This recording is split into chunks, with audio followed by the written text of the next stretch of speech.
હતું આજ બેવતું વરા એટલે નક્કી કર્યું જાવું છે દાદાના દર્શન કરવા. પડી ગઈ હવાને હંધાઈને પેલા તો તમને બધાને નવા વરાના રામ રામ. અલા રામલા પેલા તો નાયા જા પછી રામ રામ કરજે. થઈ ગયો નાઈન ધોઈને તૈયાર ને હવે જવાનું છે ગામમાં. પોગી ગયા ગામમાં લઈ લીધું પેલા તો શરીફળ ને પોગી ગયા પછી આપણે મઢે દર્શન બર્શન કરીને વધે નાખ્યું શરીફળ ને આવી ગયા આપણે અમારા ઘરે ન્યાય શરીફળ વધે નાખ્યું. આવી ગયા તો આપડા ભાઈ બંધો એટલે કરી નાખ્યા રામ રામ. અને સૌથી પહેલા મારા કલેજાને બેસતા વર્ષના રામ રામ. સરસ મજાના બધા રામ રામ થઈ ગયા એટલે ત્યાંથી નીકળી ગયા સાળંગપુર બાજુ. રામ રામ.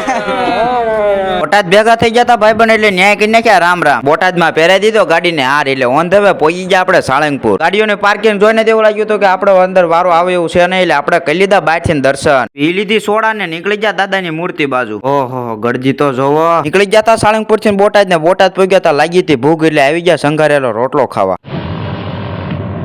अजीब जानवर है कितना भी खाए भूखा ही रहता है. પી નીકળી ગયા ઘર બાજુ. મળ્યો બીજા વિડીયોમાં. ત્યાં લગી નવા વરાના રામ રામ.